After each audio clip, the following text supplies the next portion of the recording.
출발 새 아침.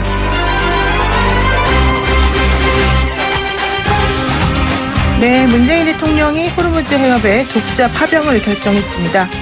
한미 동맹을 앞세워 파병을 지속적으로 요청하는 미국의 요구와 방위비 부담에 압박을 계속 외면하기 어려운 상황에서 미국 이란과의 관계는 물론 남북관계 개선까지 염두에 둔 문재인 대통령의 다중포석이다, 이런 해석이 있습니다. 하지만 우리 군의 안전과 이란과의 관계 등을 생각해 보더라도 상당한 부담과 걱정이 앞섰는 것이 사실이죠. 훗날 오늘을 반추해 보았을 때 옳은 결정이었기를 희망합니다. 따뜻하고 상식적인 보통 지식인 노영희 변호사가 진행하는 YTN 라디오 노영희의 출발 새 아침, 지금부터 시작하겠습니다.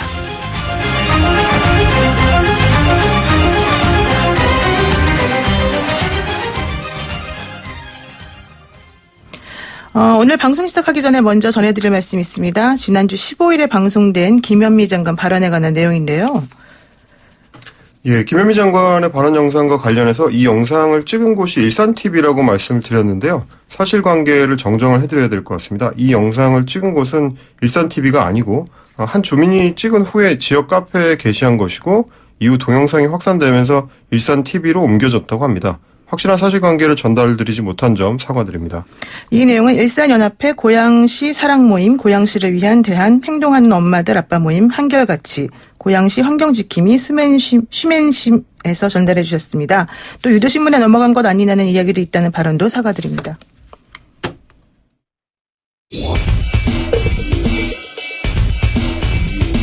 막히는 출근길, 뉴스엔 급행열차를 타라. 헬마 뉴스. 네, 답답한 출근길 진짜 뉴스를 시원하게 뚫어드리는 헬마 뉴스 시간입니다. 오늘도 헬마우스 임경비 작가 나와 계신데요. 안녕하세요. 안녕하세요. 네, 오늘 첫 번째 소식은 뭐죠? 예, 오프닝에서 말씀해주신 그 호르무즈 해협의 파병 얘기입니다. 네. 어제 결정이 났는데요. 결론부터 말씀드리면 이제 우리는 파병을 하기로 했고요. 아덴만에 파견돼 있던 청해부대의 작전 범위를 넓히는 방식으로 결정이 됐습니다. 그래서 이제 호르무즈 해협을 작전 지역에 이제 포함시키기로 했고, 네. 청해부대는 이제부터는 이 지역에서도 우리 국민과 선박을 보호하는 임무를 수행하게 됩니다. 아, 그렇군요. 근데 이제 미국이 그동안 계속해서 압박을 많이 한 걸로 알려져 있는데, 이번에 결정도 결국 미국의 압박이 통한 거다, 이렇게 볼 수 있는 겁니까?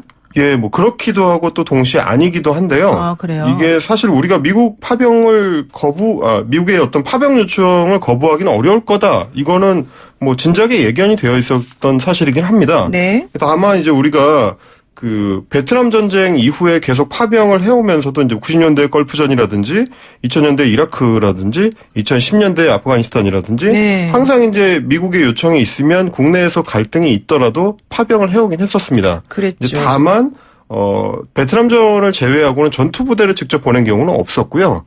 의료 지원단이나 공병 부대 이제 이런 그 부대들을 파견을 해왔었기 때문에 이번에도 파병을 하되 어떤 타협점을 찾을 거다라는 예측이 되었었고 실제로 이제 그렇게 된 셈이 됩니다. 이제 이게 왜 그러냐면 그 미국이 그동안 요청했던 거는 호르무즈 호위 연합이라고 네. 그 여러 이제 국가가 참여하는 연합체 안에 들어와서 작전을 같이 해달라 네. 이런 요청이었는데 거기에 직접 참여하지는 않고요. 우리가 독자적으로 파병하는 형식을 취하기로 했습니다. 그 독자 파병이라는 게 정확히 뭡니까, 그러면? 그러니까 이제 호르무즈 호위 연합에 참여를 해서 네. 뭐 미국이라든지 뭐 호주라든지 이제 다른 연합 함대하고 이제 같이 그 작전을 하는 방식이 아니고 기존에 이제 우리가 아덴만에서부터 이제 작전 반경을 넓혀서 우리 나름대로 이제 그 지역의 안전을 위해서 호르무즈 해협의 지역의 안전을 위해서 우리가 어떤 기여를 하겠다 이런 형식인 거죠. 그러니까 이제 이란 입장에서 봤을 때는 미국과 같이 행동하는 방식이 아니라 한국이 나름대로 이제 청해부대를 운영하는 방식이 된다. 네. 이런 설명입니다. 그러니까 미국이 파병하는 것에 대해서 그 요청을 받아들이기도 하면서 예. 그렇지만 또 이란과의 관계를 또 어느 정도는 살리고 예. 또 미국 말대로만 우리가 하는 건 아니다 이런 것도 메시지를 보내는 그런 예. 효과도 있다 이런 말씀이신가요? 그렇습니다. 말씀하신 대로 이제 우리가 뭐 이란하고 직접 갈등을 하고 있는 상황은 아니기 때문에 네. 굳이 뭐 추가적인 갈등을 만들 필요는 없겠죠. 그래서 이제 그 호르무즈 호위 연합에 직접 참여하는 거는 우리로서도 굉장히 좀 부담이었습니다. 이게 이제 표면적으로는 호르무즈 해협을 지나는 배들을 보호한다는 명목인데 실제로는 이란을 해상에서 압박하는 형태를 띠고 있기 때문에 네. 뭐 자칫하면 우리가 이제 이란한테 적대적인 신호를 보내는 걸로 해석될 수가 있는 거죠. 그래서 뭐 자칫하면 이란 해군하고 무력 충돌을 할 위험도 있고. 네. 어떻게 보면은 이제 지난해에 일본 유조선이나 영국 유조선들이 당했던 것처럼 모종의 공격. 그러니까 미국은 이제 그거를 이제 이란의 이 사주 내지는 공격으로 이제 간주를 하고 있는데. 그렇죠. 우리 유조선들이 이제 그런 피해를 당할 수도 있기 때문에 그걸 피하기 위해서 일단은 파병을 하되 중간지대에서 이제 우리 나름대로 작전을 하겠다. 이런 형태를 취하게 된 겁니다. 일단 뭐 미국은 긍정적인 반응을 내놓았고 이란도 우려를 표명하면서도 이해한다 뭐 이런 입장을 냈기 때문에 좀 절묘한 신의 한 수다 뭐 이런 평가가 있는 것 같아요. 예, 뭐 조선시대 광해군 시절에 그 후금하고 명 사이에서 이제 균형 외교를 했던 그런 뭐 사례를 드는 경우도 있었는데 네. 어쨌든 우리 입장에서는 현재 지금 이래저래 이제 미국한테 밑보이기가 좀 어려운 상황이긴 합니다. 네. 방위비 분담금 협정이 아직 안 끝났고요. 북한에 대한 이제 개인 자격의 여행 문제도 같이 풀어야 되고 그리고 이제 북미 협상을 중재하는 입장이기도 하기 때문에 그렇죠. 이런 입장을 아마 이제 이란한테 충분히 설명을 했을 거고 표면적으로는 이해하면서도 일단 반대한다. 이런 이제 입장을 이란은 내는 것 같습니다. 사실 뭐 사전에 이제 양해가 좀 어느 정도 된 상황에서 발표가 된 거다. 네. 그렇기 때문에 뭐 이란은 또 이란 나름대로의 또 명분을 내세워야 되니까 네. 그런 태도를 취하는 것 같네요. 네네. 자, 그리고 두 번째 소식은 뭘까요? 어제 이제 보수 우익 단체인 엄마부대 주옥선 네. 대표의 총선 출마 소식이 전해졌는데요. 웬만한 거물급 정치인의 출마 소식만큼은 굉장히 화제를 모았습니다. 그러게 말입니다. 네. 저로서 이제 최근에 이제 이분을 유튜브에서 자주 접하게 되는데, 네. 고향인 포항에 출마를 했고요. 특히 자유한국당 예비 후보로 등록한 게 좀 논란이 됐습니다. 그래서 사실은 예비 후보니까 이제 경선을 통과해야지 예. 정식으로 맞붙게 되겠지만 예. 이분이 워낙 논란이 많았던 인물 아닙니까? 예, 정확히 말하면 이제 논란을 만들었던 혹은 논란을 자초했던 사람이다. 이런 표현이 더 정확할 것 같은데요. 이제 네. 지난해 8월에 한일 무역 분쟁이 한창일 때 이런 얘기를 했습니다. 아베 수상님 국민의 한 사람으로서 진심으로 사죄드립니다. 그러니까 사실은 이제 일본 아베 총리한테 난데없는 사과를 한 건데 네. 뭐 이 밖에도 내 딸이 위안부 피해자여도 나는 일본을 용서할 것이다 라든지 세월호가 무슨 곰탕이냐 자꾸 울거먹게 라든지 이런 어떻게 보면 입에 담기 힘든 막말이죠. 막말. 네. 막말을 좀 반복을 해왔는데 이 때문에 과연 출마가 적절하냐 제1야당의 어떤 예비 후보로 나서는 게 적절하냐 이런 비판이 어제 온라인에서는 굉장히 뜨거웠습니다. 그렇군요. 그런데 뭐 예비 후보로 본인이 등록하겠다는데 예. 이거를 막을 수는 없다 이런 입장인가 봐요. 예, 뭐 선관위에 따르면 이제 특정 정당의 예비 후보 등록을 할 때 정당에 따라서는 이제 자격 심사를 따로 하지 않는 경우들이 있기 때문에 그렇군요. 직접적으로 이제 통제하기는 좀 어렵고 어떤 경우에는 이제 당적이 없어도 그러니까 당원이 아니어도 등록을 할 수 있는 경우들이 또 있답니다. 그래서 네. 한국당도 이제 비슷한 입장을 밝혔는데 조 씨가 한국당 예비 후보로 등록을 한 거는 당하고는 전혀 상관이 없는 일이다. 이렇게 얘기를 했습니다. 네. 그런데 이제 제가 좀 보니까 네. 이미 2017년에 그 당원 가입을 했더라고요. 그래서 당원이고요.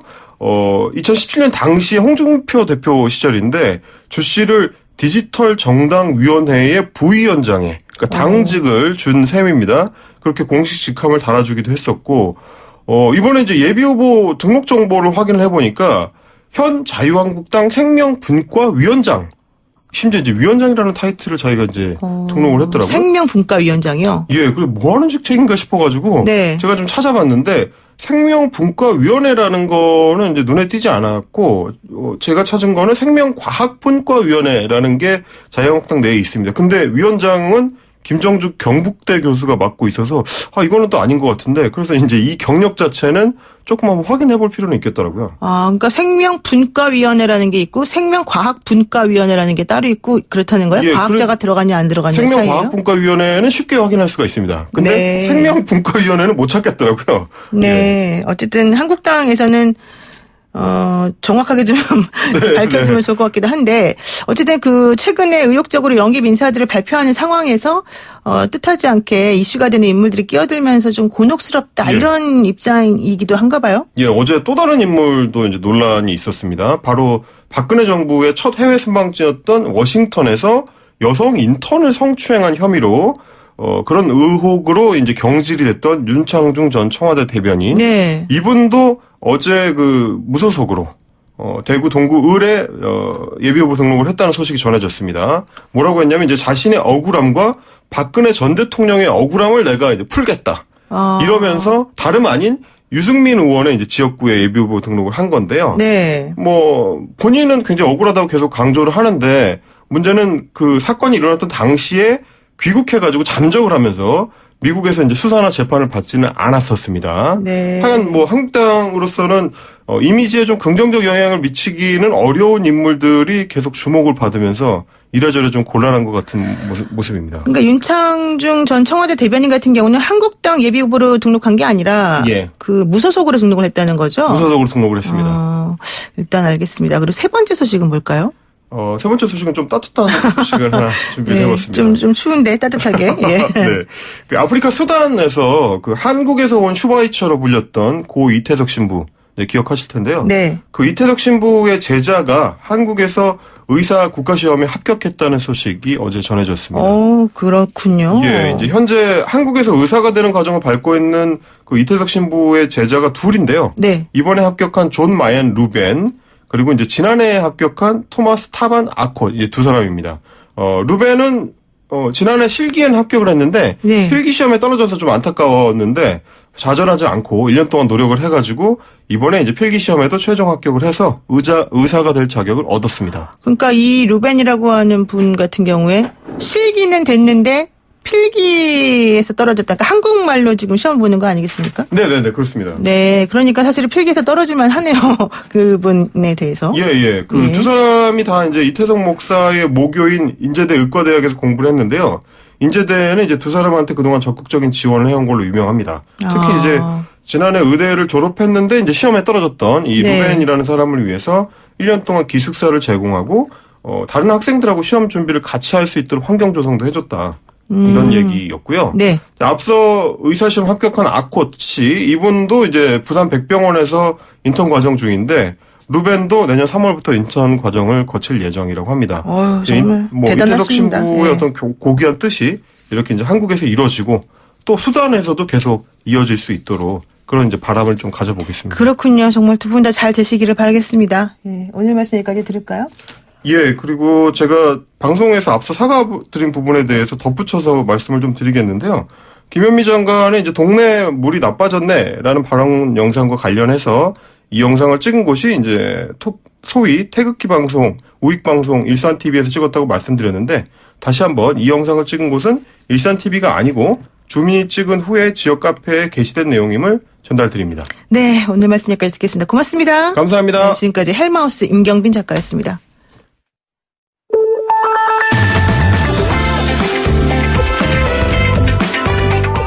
영희와 함께하는 슬기로운 출근길 노영희의 출발 새 아침은 청취자 여러분과 함께 만들어갑니다.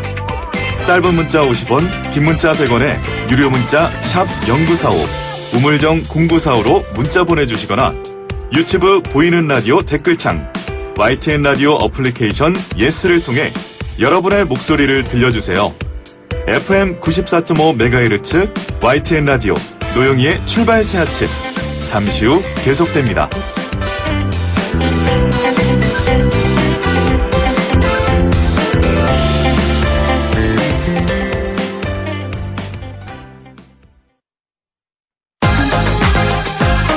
아침을 시작하는 슬기로운 방법 오늘 내게 이로운 뉴스 노영희의 출발 새 아침 슬기로운 인터뷰 어제 뜻밖의 만남이 있었습니다. 상당히 그 회자가 됐던 만남이었는데 국내 정치에 복귀한 안철수 전 대표와 조국 정국 당시 조 장관을 비판하면서 그 이슈가 되었던 우리 김경률 전 참여연대 집행위원장이 사실은 저는 생각도 못했는데 뜻밖의 만남을 했죠. 공정을 주제로 만나셨는데 어떤 이야기들이 오고 갔고 어떤 의미가 있는 건지 직접 김경률 전 참여연대 집행위원장으로부터 얘기를 들어보겠습니다.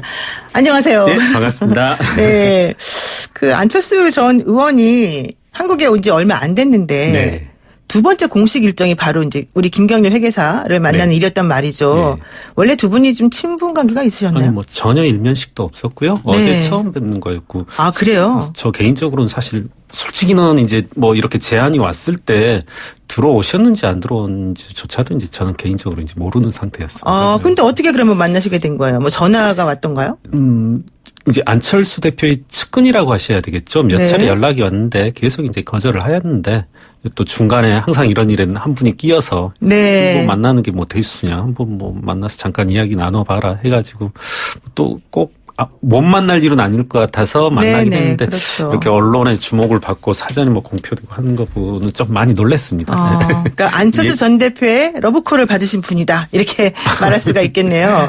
근데 두 분이 얘기한 것과 이제 주제가 사실은 또 네. 요즘에 또 이슈가 되는 주제죠. 공정을 화두로 대화를 나눴다. 예. 이렇게 알려져 있는데 어떤 이야기가 오고 갔습니까? 이제 이런 말씀하시더라고요. 제가 듣기로는 이제 독일에 계실 때 네. 이렇게 평소에도 한국에서 여러 연락이 오는데 조국 정국이 시작되고 나서부터는 한 평소보다 10배 정도 더 연락이 왔다고 그러더라고요. 10배나. 예. 그리고 마치 전쟁 상황을 알리는 것 같았다. 네. 그러면서 이제 뭐 그 과정에서 저를 알게 됐고 안철수 대표가 보시기에는 그 과정에서 이제 소실됐던 게 뭐 어떤 공정에 대한 젊은 층의 조국 전 장관의 따님을 비롯해서 이렇게 표창장 문제라든가 그리고 네. 기타 여러 가지 이제 기회의균 이런 문제를 보면서 공정에 대해서 많은 생각을 하게 됐다 이런 말씀을 하시더라고요. 그러니까 두 네. 분이 이제 조국 전 장관의 그 문제와 관련해서 어느 정도 공감대가 있기 때문에 이번 만남이 성사되었다라고 볼 수도 있겠네요. 그러면. 그렇습니다. 예, 안철수 대표 말씀은 그렇게 하셨습니다. 제가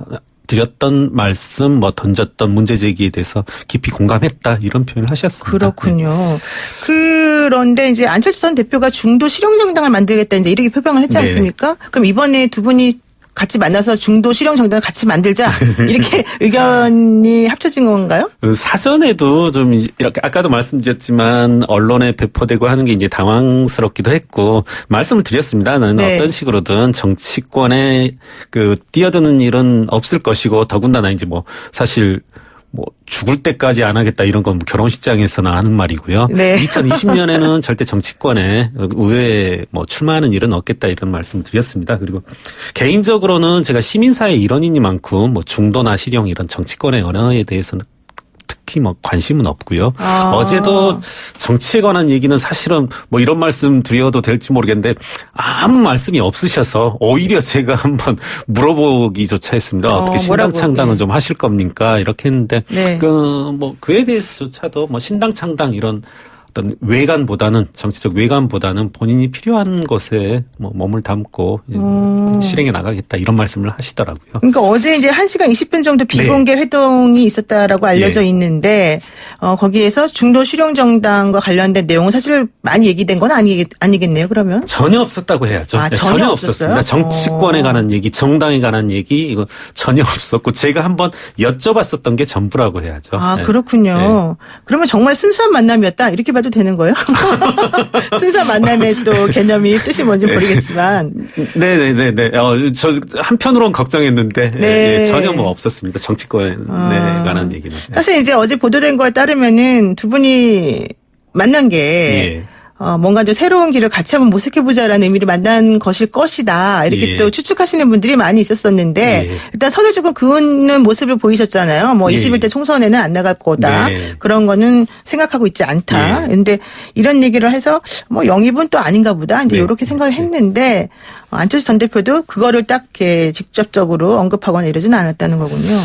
한번 이런 말씀을 한번 드리고 싶은데요. 그러니까 조국 사태의 이면 많은 지식인들 시민사회가 어떻게 보면 진실에 눈을 닫고 이렇게 권력의 한편에 서는 모습 이런 것들의 한 원인이 정치권과 시민사회가 너무 어떤 뭐 경계선이라고 할까요? 네. 그런 것 없이 오고 가는 그런 것에도 이유가 있다라고는 얘기를 서로 나눴고요. 그런 네. 면에서 안철수 대표나 저는 뭐 시민사회의 일원으로 안철수 대표는 정치권으로 각자의 갈 길을 서로 가는 것이 미래의 한국 사회를 위해서 그리고 어제 주제가 됐던 공정이라는 것을 위해서도 필요하지 않나 그렇게 네. 서로 공감했습니다.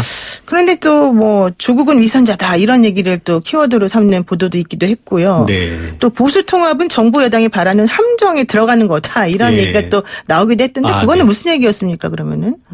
안철수 대표가 기자분들과의 어떤 대화이시지 않을까 싶네요. 그런 말씀도 뭐 정치 이야기는 제가 거의 없었다라고 하는데 뭐 정치적 언어까지 해석하기는 조금, 없었겠습니까? 예. 뭐 진보 이런 걱정들을 했죠. 진보와 보수로 나뉘어져 있는데 이게 지금 소모적으로 나뉘어져 있고 어떤 미래지향적인 미래의 어떤 지표들을 제시하면서 강이 발생하는 게 아니라 지금은 이제 소모적인 논쟁이라면 오히려 진보와 보수 이전에 네. 그 이전에 서로 사실관계를 확정짓는 사실관계에 충실한 그런 것들이 필요하지 않나 그런 얘기를 했습니다. 우리 사회에 지금 필요한 것은. 그러니까 진영 논리에 휩싸이지 말고 예. 일단 팩트 중심으로 좀 예. 잘잘못을 따져보고 확인을 좀 해보자. 예, 그렇습니다. 거기서부터 시작을 해가지고 앞으로 좀 정치나 뭐 이런 걸 하더라도 혹은 뭐 갈 길을 각자 가더라도 좀 예. 실용적이고 중립적인 입장에서 가자 뭐 이런 얘기를 나왔다는 거죠. 예, 마치 옆에 계셨던 데 같은데. 그런데 사실 또 여기에 대해서는 조국 전 장관 관련해서는 또 예. 이제 반대 의견을 가지신 분들이 솔직히 좀 많이 있으시잖아요. 네, 네. 그래서 뭐 예를 들면은 지난 주말 상가집 항의 소동 같은 예. 경우도 마찬가지로 조국이 왜 무혐의냐 뭐 이런 얘기가 이제 오고 가면서 결국 조국 전 장관을 그 사건을 바라보는 네. 시각들이 예. 팽팽하게 지금 맞서는 상황이란 네네. 말이에요. 예. 그런데 지금 김경률 회계사 같은 경우에는 조국 전 장관이 이제 위선적이고 실제 예. 이런 그 부도덕한 혹은 불법적인 행동을 네. 많이 했다라고 지금 보는 입장인데 예. 그 반대되는 입장에 서 있는 분들의 주장이나 의견에 대해서 어떻게 보세요?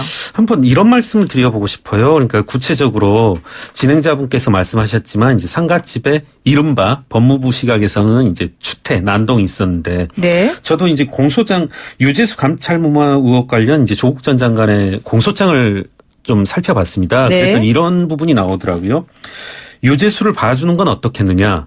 그리고 또 현 정부 핵심 인사들과 친분 관계가 깊은데 정권 초기에 이런 배경을 가진 유재수의 비위가 크게 알려지면 안 된다. 이와 같은 구체적인 혐의들이 적시되어져 있더라고요. 네. 저는 그러했을 때 이와 같은 이제 구체적인 혐의를 두고서도 심재철 검사는 무혐의라는 시각인 것이고 전 그렇습니다. 저도 이제 뭐 법조인이 아닌 이상은 지금 제 말씀을 듣는 청취자분들이 그리고 국민 여러분들이 판단해야 될 문제이다. 이 문제는. 예, 예. 그러니까 본인의 생각과 다른 생각들은 존중한다 이런 네. 의미로 지금 받아들여도 되는 건가요? 네, 뭐 그렇습니다. 예, 다만 어떤 구체적인 혐의, 드러난 사실에 대해서는 있는 그대로 받아들일 필요가 있지 않나 이렇게 생각합니다. 근데 이제 네. 검찰의 공소장이라고 하는 거는 무죄나 유죄나 이게 판결로서 네. 확정되기 전까지는 예. 이제 검찰의 주장으로 또 보는 네, 입장들이 네. 있기 때문에 또 조심스럽게 접근하는 게 필요할 것 같네요. 예.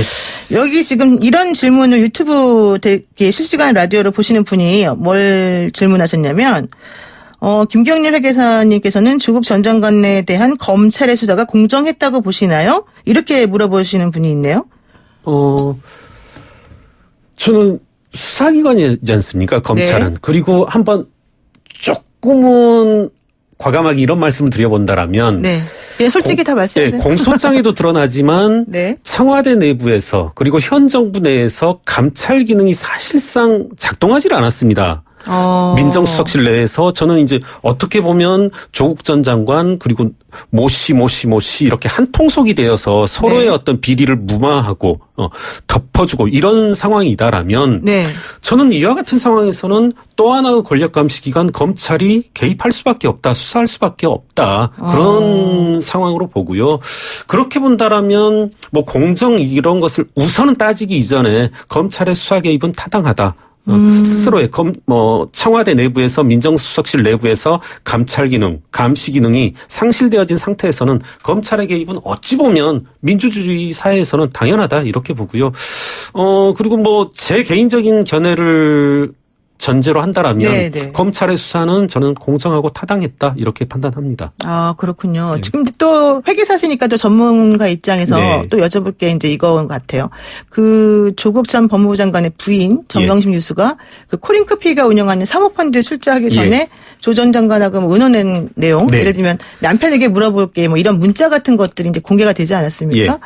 이 남편에게 물어보고 뭐뭐 하겠다라고 하는 그 문자가 결과적으로는 사모펀드에 출자하는 것과 관련해서 남편과 의논했다라고 하는 거를 의미한다. 이렇게 볼 수도 있는 겁니까? 이제 재판장에서 이제 그와 같은 진술이 나온 걸로 알고 있고요. 검사 네. 측에서 이제 그 단어만으로뿐만 아니라 과거 정경심 교수 그리고 조국 전 장관의 사모펀드 관련 공소장을 본다라면 네. 조국 전 장관이 정경심 교수에게 코링크피 투자와 관련하여서 8,500만 원 송금당하였고 그 이후에 WFM 주식 취득 관련해서 4천만 원을 송금하기도 했고 그리고 수차례 이제 이와 같은 코링크피 투자 관련해서 상의도 한 것으로 드러나거든요. 네. 그렇다면 이제 남편에게 물어봐라는 이 워딩뿐만 아니라 기타 이와 같은 송금 사실, 금전의 송금 사실, 그리고 이후 나오는 수익에 대해서 네네. 뭐 세금 절세 대책까지 따지고 하는 거 보면 총체적으로 봤을 때 조국 전 장관은 정경심 교수와 더불어서 코링크피 그리고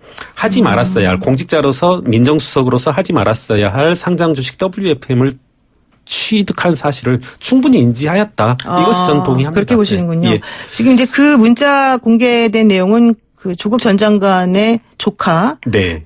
그 재판에서 사실 이제 나온 예. 얘기였었죠. 네네. 예. 그런데 어쨌든 그와 관련해서 이제 전문가 입장, 회계 전문가 입장에서 예. 보기에는 그 정도의 얘기가 오고 가고 돈이 왔다 갔다 하는 내용을 예. 보면 같이 공모한 것으로 볼 수 있다. 그렇습니다. 예. 그런데 사실 돈에는 이름이 안 써 있어서 예. 남편이 부인한테 뭐 몇 천만 원씩 필요에 따라서는 줄 수도 있는 거 아니에요?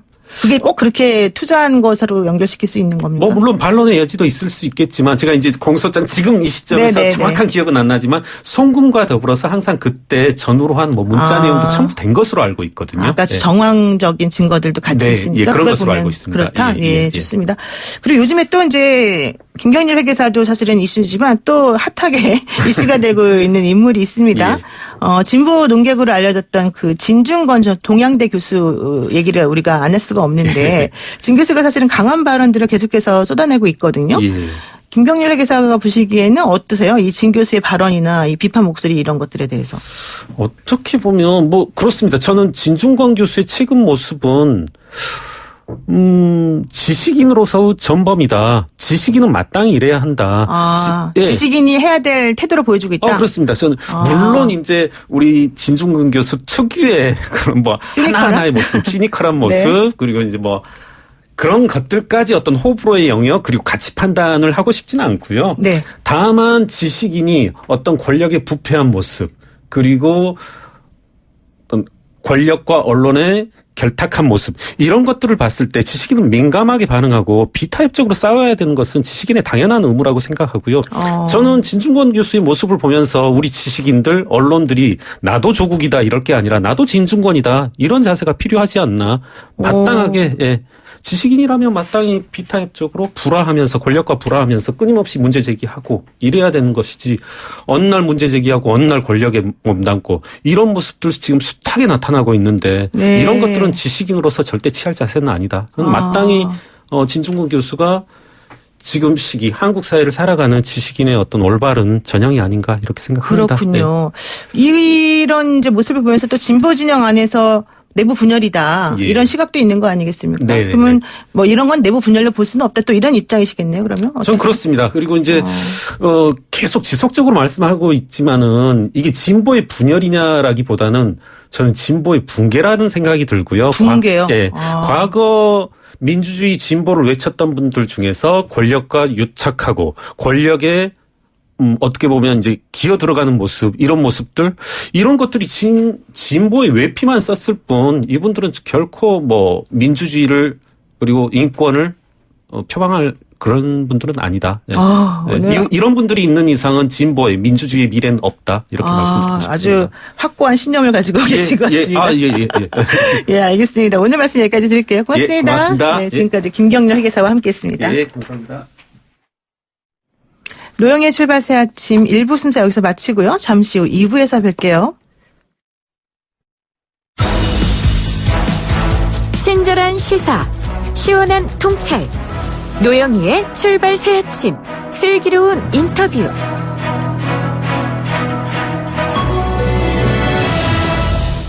네, YTN 라디오 노영의 출발 새 아침 2부 순서 시작하겠습니다. 2부 순서는요. 자유한국당의 인재영입 4호 유튜버이자 시사평론가인 경희대 행정학과 김병민 교수를 모시고 얘기를 한번 나눠보겠습니다. 20대 최연소 기초의원 출신, 그때 28살인가 그랬던 것 같은데 밑바닥보다 차근차근 자신의 영역을 넓혀온 젊은 정치인이고 많은 청년들의 멘토이다, 이런 평가가 나오는 분입니다. 이 자리에 직접 모시고 이야기 한번 들어보도록 하겠습니다. 교수님 안녕하세요. 네, 반갑습니다. 네, 사실 뭐 저는 방송을 김병민 교수랑 좀 자주 많이 해본 네. 입장에서 또 이렇게 만나보니까 또 색다른 느낌이 납니다. 네, 매우 어색하기도 하고요. 그래도 노영희 변호사님이 같이 있으니까 네. 가슴이 두근두근하기도 하고 아이고. 참고로 제가 이 출발 새 아침은 애청자여서 거의 빼놓지 않고 그렇군요. 듣거든요. 네, 고맙습니다. 슬기로운 아침에 여는 출발 새 아침이 초대해 있어 고맙습니다. 네. 자, 그럼 이제 본격적으로 한번 질문을 해볼게요. 시사평론가이자 유튜버로 활발하게 활동을 네. 이제 많이 하시면서 상당히 논리적이고 날카로운 분석을 많이 하신다. 이런 이제 평가를 많이 받고 지지자도 많은 걸로 알고 있습니다. 근데 자유한국당의 인재 영입 5호로 사실 이제 발표가 되셨는데 네. 자유한국당의 인재 영입 절차에 동참하시고 네. 5호로까지 뭐 같이 자리하시게 된 이유가 뭘까요? 저도 이제 정치 평론하면서 지난 20대 국회를 바라보고 많은 국민들께서 주신 얘기가 정말 20대 국회 너무한 것 아니냐. 좀 바뀌어야 되는 것 아니냐라는 얘기를 많이 했습니다. 네. 근데 20대 국회가 왜 그랬을까라고 하는 과거의 정치 상황들을 바라보건데 사실은 박근혜 전 대통령 탄핵 이후로 불거지게 됐던 여러 정치 환경 때문에 보수 정치가 상당히 힘든 상황들을 겪었고 네. 정치는 여야가 건강한 상태로서 서로 균형점을 맞춰야 그래야 한쪽이 과도하게 지나치게 가는 것들이 견제할 수 있는 힘이 생기는데 그런 균형점이 좀 무너진 게 아닌가라는 생각이 들었습니다.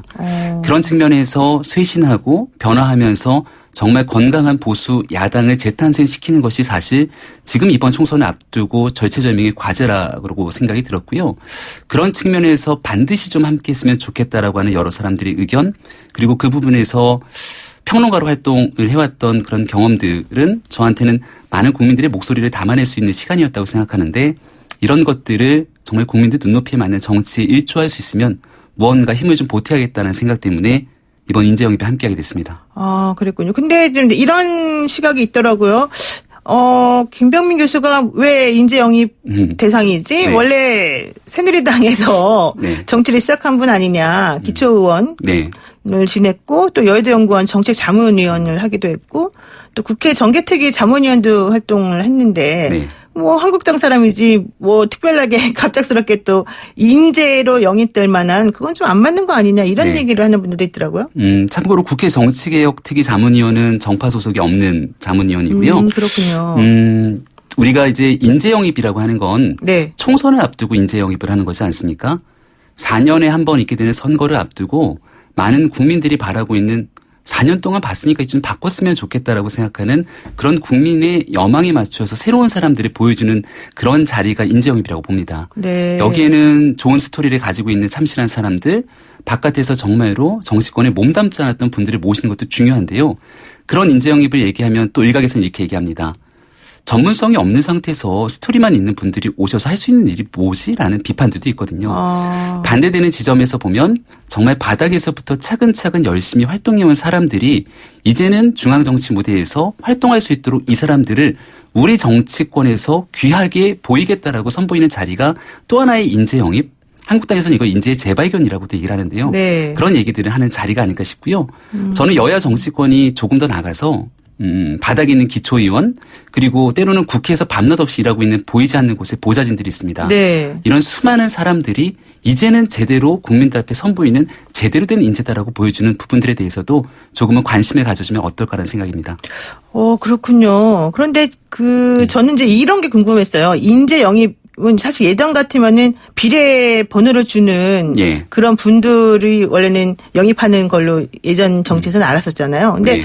이게 이제 어느 순간부터는 꼭 그건 아니다 이렇게 바뀐 것 같더라고요. 그렇다면 네. 인재 영입으로 해서 들어가게 되면은 뭐 보장되는 게 있는 건지 아니면 어떻게 활동하시는 건지 이거는 역시 좀 그냥 모르겠더라고요. 돌직구를 이렇게 딱 던져주시는데요. 네. 사실은 무언가를 보장받고 들어가는 경우들은 많지는 않은 상황인 것 같습니다. 아, 그래요? 다만 우리 당에서 귀하게 이번 총선에서 함께 하겠다라고 손을 내밀고 가는 과정이기 때문에 어떻게 국민들에게 선보여서 당의 가장 좋은 모습들을 끌어낼 수 있을지를 고민하는 일이기 때문에 그건 서로 조율하면서 맞춰가는 일이라고 생각하고요. 제일 총선에서 중요한 건 사적 이해관계에 따라서 누군가를 공천하는 부분들 때문에 얼마나 국민들께 많은 이 눈살을 찌푸리는 네네. 과정을 겪었습니까? 결국 제일 중요한 건 국민들이 보기에 이 정당이 이 정도로 국민들에게 사랑받기 위해 노력하는구나. 정말 이길 수 있는 후보와 적재적소의 곳에 이러한 사람들이 배치하는 것이기 때문에 그런 이들이 이제 총선을 앞두고 계속 진행되는 과정이라고 생각합니다. 그러니까 공천이 뭐 보장됐다거나 네. 어디에 나가기로 미리 얘기가 됐다거나 이런 거는 네. 전혀 아니라는 얘기시네요. 네네. 그리고 이제 김영호 공관위원장이 이번에 한국당의 공천과 관련해서도 엄격하게 새로운 사람들로서 좀 당이 쇄신하는 모습을 보여주기 위해서 노력하겠다 이런 네. 입장을 밝히셨는데 어쨌든 본인은 그러면은 그런 그 한국당의 새로운 공천 심사 기준이랄까 이런 거는 맞는다라고 생각하고 계세요?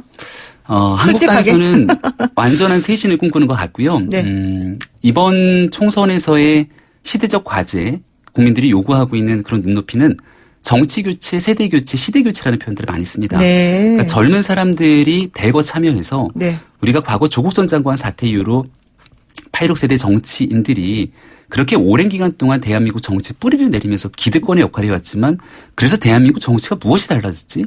라고 하는 자괴감 그리고 여기에 대한 변화에 대한 갈망들이 굉장히 높아졌습니다. 네. 그럼 새로운 사람들이 들어가서 젊은 30대 그리고 20대 혹은 40대 초반의 인사들이 정치권을 확 바꿨으면 좋겠는데 네. 그렇게 준비되어 있는 인재들을 찾기가 또 쉽지가 않은 게 정치권의 현실입니다. 그런 측면에서 정말 분위기 쇄신 그리고 완전 총선에서 바람을 불러일으키기 위한 노력으로서 제가 할 수 있는 역할들이 충분할 거라고 보고요. 그렇군요. 그런 지점에서 어떻게 공간을 열어가는 것이 가장 국민들께 한국당의 모습에서 좋은 일인지를 판단하면서 조금씩 움직이겠습니다. 뭐 말씀을 들으면 그냥 너무 수려한 그 언변으로 제가 딱 아이고. 들으면서 귀가 뭔가 이렇게 음악이 들리는 듯한 느낌이 막 드는데요. 사실 이제 한국당에서 요즘 크게 생각하는 게 소통 능력, 네. 특히 이제 젊은 세대와 소통 강화 이러한 부분인 것 같아요. 청년과 젊은 세대가 함께하고 싶은 정당. 네. 어떤 정당일까요? 어떤 역할을 또 하실 수 있을까요? 그리고 그러니까 저는 정당의 이미지가 상당히 중요하다고 생각하는데요. 한국당이 조금 어려움을 겪은 중에 하나도 네. 이 비호감도가 좀 높은 정당 아니냐라고 네네. 하는 문제들이 있었던 것 같습니다. 그러니까 어찌 보면 좀 안타까웠던 것은 가지고 주장하는 바가 굉장히 온당할 때가 있는데 그런 것조차도 이미지에 가려서 퇴색되는 경우들이 적지 않았던 부분들이 있는 것 같거든요. 네. 그래서 그런 호감도를 극대화시켜야 사람들이 가지고 이 정당이 좀 귀를 기울이고 하는 메시지들을 들을 거다라는 생각이 들고요. 그 메시지를 잘 전달하기 위해서 메신저가 중요합니다. 그래서 사람들이 쭉 어떻게 포진되어 있는지에 따라서 저 당장을 바라보게 되는 사람들의 눈높이가 달라지거든요. 네. 총선을 앞두고 김영호 공관위원장이 얘기하고 있는 대규모 혁신, 사람들을 더 끌어오겠다라고 얘기하는 부분이 여기에 맥이 닿아 있다고 봅니다. 그래서 여기에는 감동을 가지고 있는 사람들도 혹은 소외계층도 있을 수 있을 것이고 네. 젊은 세대와 소통할 수 있는 여러 사람들이 있을 수 있을 것인데 이러한 사람에 대한 이미지, 메신저에 대한 교체를 통해서 일단 국민들에게 조금 이렇게 눈이 즐거운 그리고 귀가 즐거운 정당으로 만들어내는 게 1차적인 목표가 아닐까 싶습니다. 이제 김현민 교수도 영입했지만 또 자유한국당에서는 90년대생 네. 청년 5명을 추가 영입을 하면서 젊은 피를 수혈했다 이런 평가를 지금 받는단 말이에요. 그러면 한국당이 그렇게 청년들을 영입하면서 정책 계획도 없이 영입하지는 않았을 것 같아요. 네. 어떤 정책을 펼치겠다는 뜻일까요? 일단은 이 90년대생 5명 청년 같은 경우는 여의도 정치권에서 한번 내가 가서 해보겠다라고 하는 의지를 갖고 있는 친구들이었습니다. 본인들 스스로 자원 비슷하게 한 거예요? 본인들의 의지도 있었고 당에서는 그런 의지를 높게 평가해서 함께하자고 손을 내밀어서 네. 같이 맞잡은 부분이고요. 총선 때만 되면 청년들이 필요하다고 얘기하는데 총선이 지나고 나면 그렇게 나왔던 청년들이 언젠가 모르게 사라지게 되는 안타까운 현실들을 목도했거든요. 91년생, 90년생 이렇게 보니까 다 20대 후반이었어요. 근데 이 젊은 청년들이 10년이 지나도 제 나이입니다. 네, 제 나이에 그렇죠. 대한민국 지도자를 우뚝 서면 그게 우리 국민들이 말하고 있는 그런 유럽의 모습처럼 그리고 미국 등에 대한 여러 국가들처럼 젊은 지도자가 필요하다는 얘기거든요. 네. 그래서 이 젊은 청년들이 정치를 시작하고 그대로 그냥 사장대로 끝나는 것이 아니라 단계별로 성장할 수 있는 인재 육성 프로그램들을 반드시 만들고 이 사람들이 실패하더라도 그걸 딛고 올라갈 수 있는 이런 공간들을 열겠다는 게 당이 제시하고 있던 약속과 제 제안이기도 했고요. 두 번째는 이러한 청년들을 위한 정책 공약들이 굉장히 중요한데요. 네. 사실은 90년대생들과 함께 이야기를 나눠보니까 어떤 부분들에서 여의도 정치권을 바라보고 정치가 바뀌어야 되는지 하는 키워드를 쭉 조사를 해봤어요. 네. 근데 제일 먼저 꼽는 게 결국은 공정이더라고요. 공정. 공정. 그러니까 제가 학교에서 학생들을 가르치면서도 열심히 가르치는 것도 중요한데 학생들이 가장 민감해하는 건 성적 평가가 공정한지입니다. 네. 학생들 요즘 취업이 어렵고 일자리 문제 때문에 굉장히 힘들어하고 있는데 네. 이 일자리 문제에서도 과연 채용 과정이 공정한 것인가.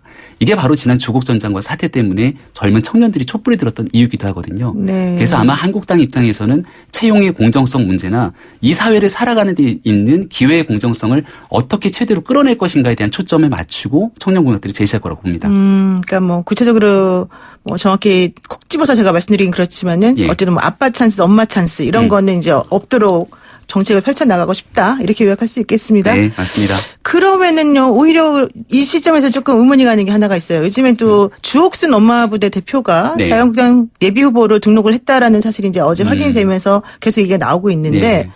그렇게 되면은 사실은 조금 비호감들을 더 높이는 결과가 되지 않느냐. 또 과거 인물로 사실은 좀 네. 느껴지는 분이 이렇게 오게 되면 당 입장에서 좀 부담 아니냐. 이런 얘기도 있더라고요. 그러니까 정당 참여의 자유를 이렇게 누군가가 당신은 안 돼 하지 마라고 하기에는 어려운 일이겠죠. 네. 다만 여기에 대해서 중요한 것은 예비후보 등록은 대한민국 국민 누구에게나 열려 있는 것이고 여기에 대해서 공천을 주는 일과 그 공천을 통해서 국민에게 선보이는 것이 결국 정당이 국민들의 눈높이를 맞추는 일인데 당연히 그 부분은 국민들께서 어떻게 생각하고 있는지를 잘 판단해서 당의 공천관리위원회가 판단할 거라고 생각합니다. 네, 그렇군요.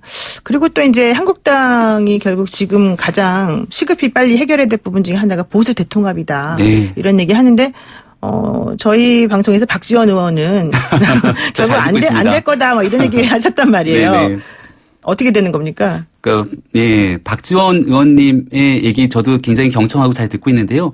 촌철살인의 메시지를 던질 때도 있지만 결국 정치인의 입장이기 때문에 정치적인 바램과 이런 부분들이 좀 섞여 들어가지 않나라는 본인이 원하는 게 좀 깔려 있는 거다. 생각이 든다라는 얘기를 좀 드릴 수 있고요.